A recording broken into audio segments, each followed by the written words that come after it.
रफ्तार के साथ बेरोजगारी बढ़ रही है, हमें रोजगार की ज़रूरत है या शराब की दुकानों की ज़रूरत। जो जम्मू कश्मीर एक तीर्थस्थल है और जहाँ जहाँ तीर्थस्थल होते हैं वहाँ पर शराब की दुकानें नहीं होनी चाहिए। ये मोदी जी की राजनीति है, फूट डालो राज करो वाली नीति। भाई को भाई से लड़ाया जा रहा है, कौम को कौम से लड़ाया जा रहा है, मजहब को मजहब से लड़ाया जा रहा है। ये अटल बिहारी वाजपेयी की नीति नहीं थी। इन्होंने इस महाराजा की स्टेट को भी डिग्रेड कर दिया। जो ए क्लास सिटीजन थे हम लोगों को उन्होंने डिग्रेड कर दिया। लोग जम्मू कश्मीर के पछताते हैं और खासकर डोगरा जम्मू का अपने आप को ठगा हुआ महसूस करता है। आएंगी जाएंगी मगर जम्मू कश्मीर का नौजवान अपने साथ बेइंसाफी नहीं होने देगा। बीजेपी की सरकार है, वो कहती है कि मंदिरें भी हमारे हैं, निजी देवते भी हमारे। रोज रोज ढोल पीटते हैं कि हमने इतने किलोमीटर सड़कें बना दी। उन्होंने हमारे उस बैठ देवते की वो सड़क को क्यों नहीं बनवाया। हिंदुस्तान के साथ मिलाने वाले कौन है?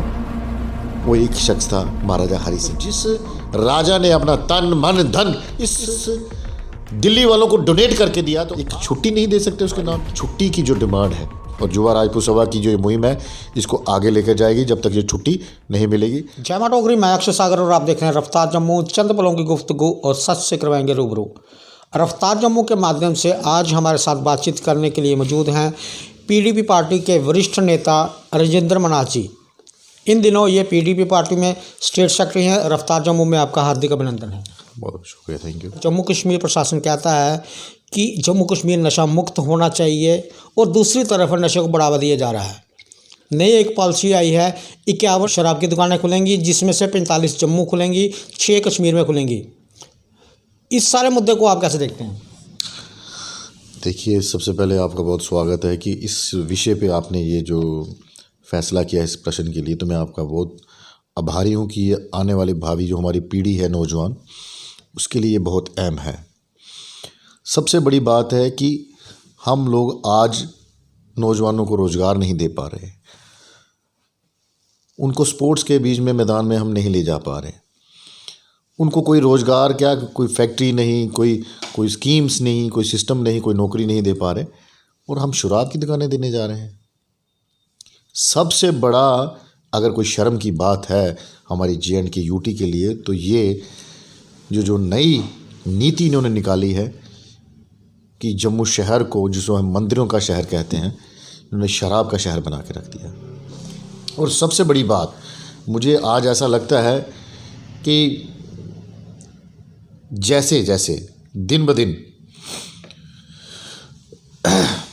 दिन ये महसूस कर रहे हैं हम लोग कि ये सरकार किस ओर चली जा रही है। अगर ऐसा ही रहा तो नौजवानों में फ्रस्ट्रेशन आ जाएगी और ये जम्मू कश्मीर का आज आप देख रहे हैं क्या हाल है, आने वाले दिनों में किस ओर हम चले जाएंगे। आगे ही जम्मू कश्मीर के अंदर जो बेरोजगारी की दर है वो 22% से ज़्यादा बढ़ गई है। उस पिछले दिनों एक आंकड़ा आया था कि 27 बोल रहे थे, फिर उसमें क्लियरेंस हुई। बट मैं ये कहना चाहता हूँ कि जिस रफ्तार के साथ बेरोजगारी बढ़ रही है, हमें रोज़गार की ज़रूरत है या शराब की दुकानों की ज़रूरत है।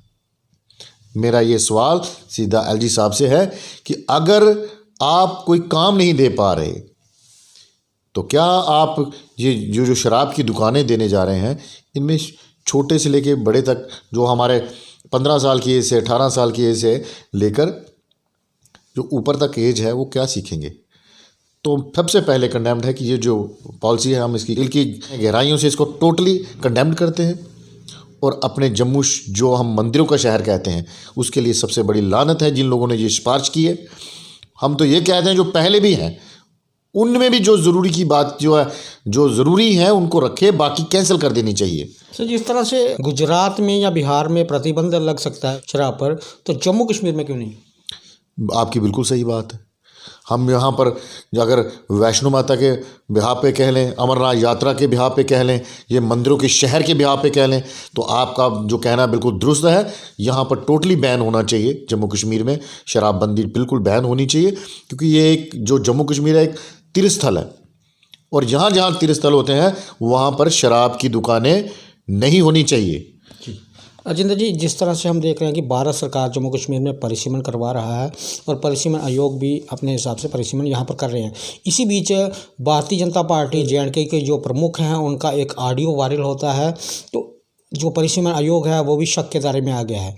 आपको क्या लगता है कि परिसीमन आयोग निष्पक्ष कार्य कर रहा है या भाजपा के दबाव में आ चुका है?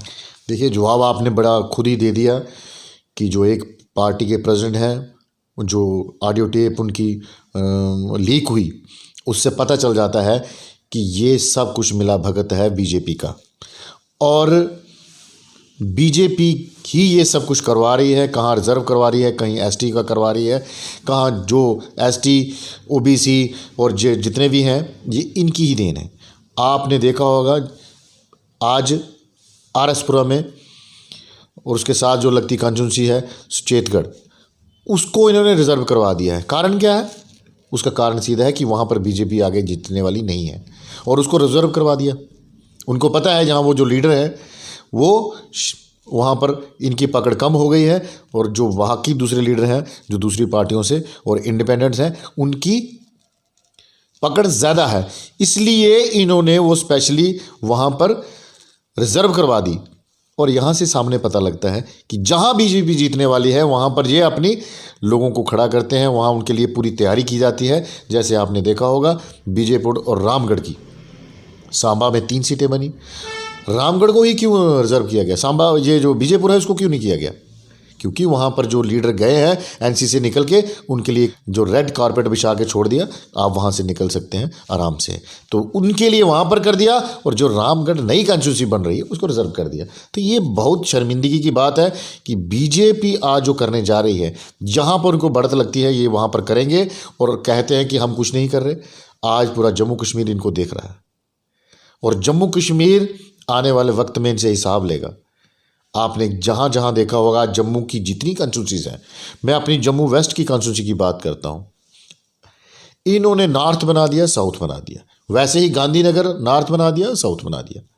आप मुझे बताइए, अगर इनको ये जो है डिमोनेटाइजेशन करनी थी, तो मैं और मेरी पार्टी ये कहती है कि कम से कम हम इसको 1 लाख से नीचे ले आते पॉपुलेशन के हिसाब से, तो कम से कम लोगों का भला तो कर सकता है एक एमएलए, एक एमपी उनका भला कर सकता।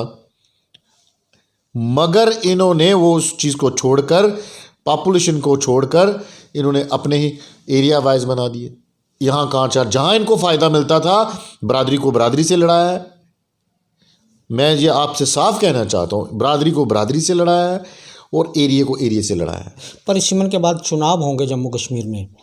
भारतीय जनता पार्टी जम्मू में कभी भी सरकार में नहीं थी, आपके साथ गठजोड़ हुआ, पीडीपी और भाजपा मिलकर जम्मू में सरकार बनाई। हालांकि 5 साल नहीं चली।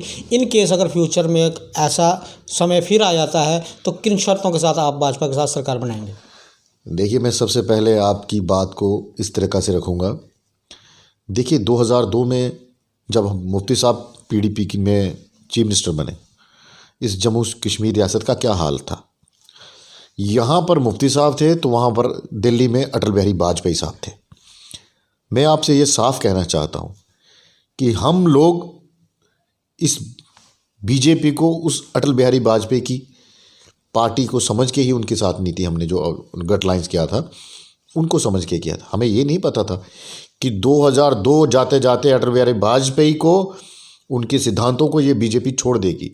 आज मुल्क जिस दौर की ओर चल पड़ा है, जो फूट डालो राज करो वाली नीति जहाँ चल रही है, भाई को भाई से लड़ाया जा रहा है, कौम को कौम से लड़ाया जा रहा है, मजहब को मजहब से लड़ाया जा रहा है, ये अटल बिहारी वाजपेयी की नीति नहीं थी। ये मोदी जी की राजनीति है और ये जो बीचे उनके जो सिपे सलार है उन लोगों की राजनीति है।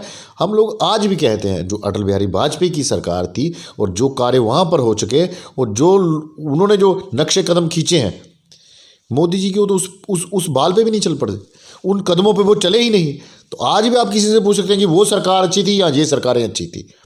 तो मेरा ये मानना है कि अगर दिल से कोई काम किया जाए तो सदियां उसको याद रखेंगे। अगर दिल ही ख़राब हो गए तो हम तो ये जो पार्टी है नॉर्थ, आपने जैसे पूछा मुझे कि ये जब हमने इससे अलायंस किया था ना, तो हमने यही सोच के किया था कि ये अटल बिहारी वाजपेयी की सरकार है, ये धोखा नहीं देगी। मगर कहते हैं मुफ्ती साहब के जाने के बाद जैसे ही घटनाक्रम चेंज हुआ, इनकी नीयत चेंज हो गई। इन्होंने यूटी बनानी थी और महबूबा जी के ऊपर दबाव बनाना शुरू किया। महबूबा जी ने काफ़ी जोर लगाया कि इनकी बातों को ना माना जाए क्योंकि इससे हमारे स्टेट की इज्जत कम हो गई। आज आपने देखा होगा, जब से यूटी बनी है महबूबा जी ने तब से विरोध किया है और उसकी वजह से उनको 14 महीने इन्होंने अंदर रखा। सबसे ज़्यादा पीडीपी की अध्यक्षता को और मेरी लीडर को इन्होंने अंदर रखा। नतीजा आज भी वो फाइट कर रही हैं और हम लोग आज भी फाइट कर रहे हैं कि 370 को हमें वापस दे दिया जाए। हमारी विशेष जो पहचान महाराजा हरि सिंह जी के वक्त से चली आ रही है, इस डोगरा रियासत को बचाने का हमारे पास और कोई तरीका नहीं है। इन्होंने इस महाराजा की स्टेट को भी डिग्रेड कर दिया। जो ए क्लास सिटीजन थे हम लोगों को उन्होंने डिग्रेड कर दिया। आज लोग जम्मू कश्मीर के पछताते हैं और खासकर डोगरा जम्मू का अपने आप को ठगा हुआ महसूस करता है। भारतीय जनता पार्टी की तरफ से इल्ज़ाम लगाया जाता है कि महबूबा जी पाकिस्तान का गुण ज़्यादा गाती हैं, उसे आप कैसे देखते हैं? देखिए, जो लोग ये कहना चाहते हैं वो सियासत के तौर पर को देखते हैं, वो सियासत की रोटियां सेकना चाहते हैं। अगर आप मुझे ये कहिए कि महबूबा जी जब से चीफ मिनिस्टर बनी थी उन्होंने कौन से जम्मू में काम नहीं किया। उन्होंने सिर्फ एक ही कहा कि हमारी जो बात है बॉर्डर पे जितनी शेलिंग होती है, जितने लोग हमारे बॉर्डर पे मरते हैं, जितनी अंदर मिलिटेंसी चल रही है, उसको रोकने का हमारे पास क्या तजुर्बा है और क्या है। एक ही चीज़ है, टेबल पे बात करनी है। वो कहते हैं कि पाकिस्तान से जब तक बात नहीं होगी ये मिलिटेंसी और ये जो बॉर्डर पे हमारी गोलाबारी चलती है ये नहीं ख़त्म हो सकती। वो सियासत का जो बीजेपी का एक एजेंडा है कि महबूबा जी को कैसे बदनाम किया जाए, उनकी पार्टी को कैसे बदनाम किया जाए, ये उन लोगों के शलाबे हैं। वाकई जिसकी वो बेटी है वो हिंदुस्तान के होम मिनिस्टर रहे हैं। इनको लगना चाहिए जब मुफ्ती साहब हिंदुस्तान के होम मिनिस्टर बने थे तो उन्होंने भी उसी की आइन की कसम खाई थी जो महबूबा जी ने चीफ मिनिस्टर बनने के बाद हिंदुस्तान की कसम खाई थी। अजिंदर जी, कोरोना के चलते हम देख रहे हैं कि हर किसी को नुकसान हुआ, बिजनेस ख़त्म हो चुके हैं। ये अक्सर देखा जाता है कि मार्च महीने आते ही बिजली विभाग के जो कर्मचारी हैं सतर्क हो जाते हैं और लोगों के घरों में जाकर उन्हें नाजायज़ तंग किया जा रहा है। कोई अंदर की नीति नहीं बनाई जा रही क्योंकि लोगों के बिल या तो उन्होंने ज़्यादा बना दिए हैं या किसी कारणवश नहीं पैसे वो दे पाए। इसे आप कैसे देखते हैं? देखिए जी, हिंदुस्तान के अंदर आइन के हिसाब से चलेंगे और अगर लोगों को मरहम देने की बात हो तो इनके मैपदाने अलग अलग हो जाते हैं। मैं इशारा कर रहा हूँ किंगफिशर के जो हमारे यहाँ से करोड़ों रुपए लेकर बाहर निकल गए, एक मोदी जी हैं वो भी पैसे लेकर निकल गए और कुछ लोग ऐसे हैं जिनके पास करोड़ों रुपए का उन्होंने बैंक से लोन लिए थे, अरबों रुपए के, वो लेकर निकल गए। मगर आम जनता के लिए जो बिल देना चाहते हैं वो कहते हैं हमको कम से कम ये फ्लैट बिल तो न लगाओ। 2-2.5 साल काम धंधे बंद रहे, फैक्ट्रियाँ, बैंक्वेट हॉल, होटल्स और जो लोगों से जुड़े थे और ट्रांसपोर्टर, मुझे बताइए उनके घरों में क्या दिया नहीं चलता था? अगर आज वो पिछले 2 साल से वो बिल नहीं दे पा रहे मगर उनके ऊपर फ्लैट के लगाकर आज उनके घरों की तारें काटी जा रही हैं। और सबसे ज़्यादा मार पड़ी है उस गरीब आदमी के ऊपर जिसका कोई रोज़गार नहीं था। 6-6 महीने उन्होंने बिल्कुल बंद रखा, कामकाज कोई नहीं था। घर में एक बल्ब है, उसके घर में पूछिए 50,000 लाख रुपए का इन्होंने बिल दिया है। अब मुझे बताइए जिसने 6-6 महीने साल रोजी रोटी के लिए उसके पास पैसे नहीं थे, वो बिजली का बिल कहाँ से देता? अगर वो पेंडिंग हो गया तो उसके ऊपर फ्लैट के ऊपर फ्लैट लगाया। आज लोग त्राही माम कर रहे हैं और बिजली विभाग लोगों की बिजलियां काटने पे जा रहा है। मैं स्पेशली गवर्नर साहब से कहूँगा, गवर्नर साहब हिंदुस्तान के अंदर आप देखिए करोड़ों रुपए लोग लेकर निकल गए मगर जो लोग देना चाहते हैं, ईमानदारी से देना चाहते हैं और जो असल में है उनसे ले लीजिए। और जो फ्लैट के ऊपर फ्लैट जो पड़ रहा है उनको, उस गरीब घर को देखिए जिसके घर में एक बल्ब है और उसको भी 50,000 रुपये का बिल है। आज पानी के मीटरों का बिल आ रहा है। आज लोग हमारे पास कई लोग ऐसे आते हैं जिनके पास 20,000, 25,000, 50 लाख रुपए तक जो पानी के बिल भी आ रहे हैं। जम्मू कश्मीर यूटी बन चुकी है, मिनिमम बेसिस एक्ट अभी जम्मू कश्मीर में लागू नहीं हुआ है। जम्मू कश्मीर के जो डेली वेजेस हैं पिछले 26 सालों से जद्दोजहद कर रहे हैं लेकिन पक्के नहीं हो पा रहे। भाजपा का कहना है कि ये पिछली सरकारों का पाप है, इसे कैसे देखते हैं? देखिए, जिन लोगों ने ये चीज़ कही है सबसे पहले उनको अपने गिरेबान में देखना चाहिए। अगर किसी कांग्रेस वाले ने कही है, पीडीपी वाले ने कही है, बीजेपी वाले ने कही है, चाहे एनसी वाले ने कही है, किसी ने भी कही है, मुझे ये बताइए, ये कौन से शब्द? जिन लोगों को ये लगता है कि इन लोगों ने ये कह के बड़ी वाहवाही लूटी है, मैं ये सबसे पहले ये कहना चाहता हूँ उन लोगों से, आपने उस बेरोजगार आदमी को गाल दी है।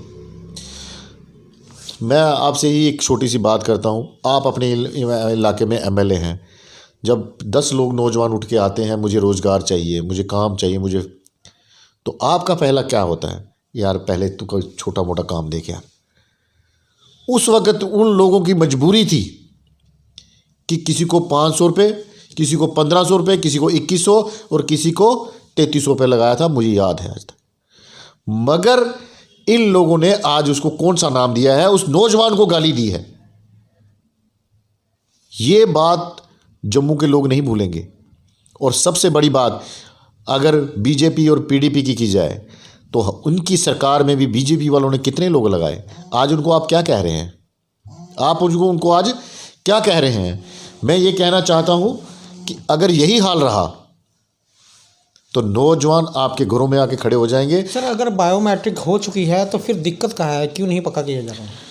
देखिए, जब से ड्यूटी बनी है यहाँ तो इन्होंने दूसरा प्रावधान नहीं रखा, मगर आज मुझे खुशी इस बात की है कि कम से कम वो जो डेली वेजर जो पीडीडी के थे, उन्होंने स्ट्राइक रखी, उन्होंने 4 दिन जम्मू को बिजली बंद रखी, इनके कान खड़े हो गए, इमरजेंसी हो गई और आर्मी को लगाना पड़ा। और उसके बाद इन्होंने कमिटमेंट किया, नहीं हम कम से कम उन लोगों को लगाएंगे। तो क्या बाकी डिपार्टमेंट जितने भी है, जब तक वो स्ट्राइक पे नहीं जाएंगे, जम्मू बंद नहीं करेंगे, बिजली पानी बंद नहीं करेंगे, जो जहाँ डिपार्टमेंट का सिस्टम बंद नहीं करेंगे, तब उनको जाके पक्का करेंगे। तो ये नीति बन गई है सरकार की। और ये एलजी साहब जब से यहाँ पर आए हैं, मुझे लगता है कम से कम इनकी बात तो सुनी जाए, जो जायज़ बात है, जो इनकी जायज़ डिमांडें हैं वो तो सुनी जाए। आपका इशारा मैं समझ गया, बीएसएफ और सीएसएफ जो नौजवान हैं, मुझे ये बताइए, जब ये हमारी जेएनके स्टेट थी, जो उस वक्त का नौकरी लग गया है, जहाँ जिसने वो एग्ज़ाम पास कर लिया है, उसने कोई पाप कर दिया है? आज वो नौजवान जो बीएसएफ और सीएसएफ के लोग हैं नौजवान, उन्होंने जेएनके के जो हमारी स्टेट थी उस वक्त, उसमें वो बोर्ड में एग्ज़ाम पास किया है। आज इनकी नीयत ख़राब हो गई, ड्यूटी बनने के बाद ये चाहते हैं उस पूरे के पूरे बोर्ड को कैंसिल कर दिया जाए, और जो लोग आज पास होने की जिनको उम्मीद है कि वो नौकरी लगेंगे, वो सारे के सारे ओवरे हो जाएंगे और अपने माँ बाप का सहारा नहीं बन पाएंगे, अपनी बहन भाइयों की शादी नहीं कर पाएंगे, उनकी अपनी शादी तो छोड़ो, अपनी बहन भाइयों की भी शादी नहीं कर पाएंगे, और घर छत की तो बात ही दूर है। और ये आज अगर उनके ऊपर करेंगे, ये उनके पेट के ऊपर लात मारेंगे। सरकारें आएंगी जाएंगी, मगर जम्मू कश्मीर का नौजवान अपने साथ बेइंसाफ़ी नहीं होने देगा। आप युवा राजपूत सभा के चीफ पैटर्न हैं, मांग कर रहे हैं महाराजा हरि सिंह जी की छुट्टी मिलनी चाहिए। छुट्टी अगर मिल जाती है तो सभी डोगरा इस बात को लेकर काफ़ी प्रसन्न होंगे। महाराजा हरि सिंह जी के देवते हैं बैठ देवता, वहाँ पर रहने वाले जो स्थानीय लोग हैं उनकी एक मांग है कि सड़क की हालत बहुत खस्ता है और कई जगह पर सड़क बिल्कुल ख़राब हो चुकी है। पैसे भी सैंक्शन हुए हैं लेकिन अभी तक सड़क नहीं बन पाई, आने जाने में बड़ी दिक्कत होती है। उस बात को लेकर कोई बात नहीं करता। सबसे बड़ी बात, जैसे आपने कहा कि पैट देवते हमारे जो है वो सबके हैं, और जितनी भी सरकारें रही हैं कोशिश उन्होंने की कि कुछ ना कुछ किया जाए, मगर सबसे ज़्यादा जो हमारी बीजेपी की सरकार है वो कहती है कि मंदिरें भी हमारे हैं, जी देवते भी हमारे हैं। तो मैं उन्हीं से पूछता हूँ कि जितना टाइम वो सरकार में रहे उन्होंने हमारे उस बैठ देवते की वो सड़क को क्यों नहीं बनवाया? एमएलए भी सारे उनके, सिस्टम भी सारा उनका, इलाके भी हैं, मंत्री भी हैं, एमपी भी है। मैं कहता हूँ कि अगर आज भी वहाँ का रास्ता नहीं बन पा रहा तो ये जो रोज़ रोज़ ढोल पीटते हैं कि हमने इतने किलोमीटर सड़कें बना दी, इतने रोड बना दिए, इतने पुल बना दिए, अगर अपने लोगों के लिए नहीं बनाए, अपने देवतों के लिए नहीं सड़कें बनाई, उनके वहाँ तक जाने के लिए अगर पुल भी नहीं हम लोग बना सके, वहाँ पर पुल बनाया है इन्होंने तारों का, आज उसकी हालत आप खस्ता देख लीजिए, कभी इधर से खिसकता है कभी उधर से, तो उनकी रोड कहाँ से बनेगी? एमपी भी हैं, सरकार में है, एलजी साहब भी इन्हीं के हैं। तो हम एलजी साहब से ही अपील करेंगे, एलजी साहब हम सरकारों पे या बीजेपी या बाकी लोगों पे नहीं करेंगे, तो आपसे रिक्वेस्ट करते हैं कि कम से कम जो हमारे देवते हैं उनके पास जाने के लिए रास्ते की तो ज़रूरत पड़ती है, आप वहाँ तक पहुँचा दीजिए। मोदी साहब तो कहते हैं मैंने इतनी सड़कें बना दी, नितिन गडकरी जी कहते हैं रोज़ की रोज़ इतनी बन रही हैं। तो आपसे रिक्वेस्ट करते हैं कि उस जो हमारे जम्मू के देवता हैं, पहाड़ देवता, और उनके पास सड़क बनवा दी जाए। कोई लंबी चौड़ी नहीं है, खींच के 4-5 किलोमीटर का ही सफ़र है। तो अगर बन जाता है तो जम्मू के लोगों के लिए, जो उनको मानता है, वो जो जितने भी हमारी जो बिरादरीज़ हैं वो मानती हैं उसको, तो वो सब आपसे डिमांड करती हैं कि कम से कम वो रोड बननी चाहिए। और हम अपने तौर पर युवा राजपूत सभा की तरफ से खासकर ये डिमांड करेंगे कि आप उस रोड को जल्द से जल्द बनाएं कि वो देवता ही जो है वो साक्षात देवता है, वो मानता है, लोगों की आस्था है लोगों में। और जब हम देखते हैं छोटे छोटे बच्चों को लोग वहाँ पर जाते हैं तो बहुत परेशानी होती है, कठिनाई होती है। तो एलजी साहब से कहेंगे जल्द से जल्द इसकी बात पे गौर किया जाए और उसको बनाया जाए। युवा राजपूत सभा जो महाराजा हरि सिंह के ऊपर, तो मैं ये जाते जाते आपसे ज़रूर बात करूँगा कि हमारी छुट्टी की जो डिमांड है, मैं एज ए चीफ पैटर्न युवा राजपूत सभा की आज से 10 साल पहले इस डिमांड को हमने उठाया था और कड़ी दर हम वहाँ पर पहुँच गए हैं। मगर आज भी मुझे लगता है इनकी मंशा वो नहीं है, महाराजा के हरि सिंह की छुट्टी देने की मंशा इनकी नहीं है। मगर गवर्नर साहब के पिछले दिनों हमें पूरा आश्वासन मिला है कि हम इस बारे में पूरा सोच विचार करके हमने जो कमेटी गठित कर दी है, तो हमारी कमेटी के कुछ लोग गए थे, बात की है। मुझे लगता है एलजी साहब के होते हुए ये छुट्टी हमें मिल जाएगी, वरना जो थोड़े से जो वक्त अभी हमारा है, आपको 20 तारीख आने वाला वक्त 20 तारीख है, एक सम्मेलन हम बुलाने जा रहे हैं और उसके ऊपर ये बड़ी गहराई से मंथन होगा और महाराजा हरि सिंह की छुट्टी कैसे ली जाए, जम्मू के लोग इसको किस तरीके से एक आवाज़ में उठाएं कि जिससे जल्दी हमें ये छुट्टी मिल जाए। और युवा राजपूत सभा की जो ये मुहिम है इसको आगे लेकर जाएगी जब तक ये छुट्टी नहीं मिलेगी। महाराजा हरि सिंह जो ऐसे सेकुलर और जिनका नाम देश में नहीं विदेशों में आज भी लिया जाता है, और स्टेट के लिए उन्होंने क्या नहीं किया, और हिंदुस्तान के साथ मिलाने वाले कौन है, वो एक शख्स था महाराजा हरि सिंह। उनके हस्ताक्षर के बगैर ये जम्मू कश्मीर कभी भी हिंदुस्तान के साथ नहीं मिल सकता था। तो जिस राजा ने अपना तन मन धन इस दिल्ली वालों को डोनेट करके दिया, तो आज ये लोग उस नाम के साथ एक छुट्टी नहीं दे सकते उसके नाम की। बड़े शर्म से ये कहना पड़ता है 47 के बाद आज तक उनके साथ बेइंसाफ़ी हुई है और जम्मू कश्मीर के लोग और युवा राजपूत सभा आज उनको इंसाफ दिलाने जा रही है। तो मैं सब जम्मू वासियों से यही कहूँगा, उनके आवाज़ को बुलंद करें और जल्द से जल्द सब लोग मिलके उनकी छुट्टी की जो डिमांड है उसको भरपूर करके इसको छुट्टी दिलाएं, जिससे हमारा जम्मू कश्मीर का डोगरा कहीं भी जाए आज ड्यूटी बन गई है। जम्मू के लोगों का डोगरों का नाम आगे पता नहीं कहाँ तक पहुँचेगा। अगर महाराजा हरि सिंह की डोगरों की छुट्टी ये अनाउंस हो जाती है तो डोगरों का नाम जब तक कहते हैं सूरज चांद रहेगा तब तक महाराजा हरि सिंह का नाम रहेगा। ये कहावत बिल्कुल सत्य होगी। बात करने के लिए बहुत बहुत धन्यवाद जी, बहुत बहुत शुक्रिया। ये थे राजेंद्र मनास जी, पीडीपी पार्टी से बिलोंग करते हैं और काफ़ी सारे सवाल हमने इनके आगे रखे और बड़े ही बेबाकी से इन्होंने सभी सवालों के जवाब दिए।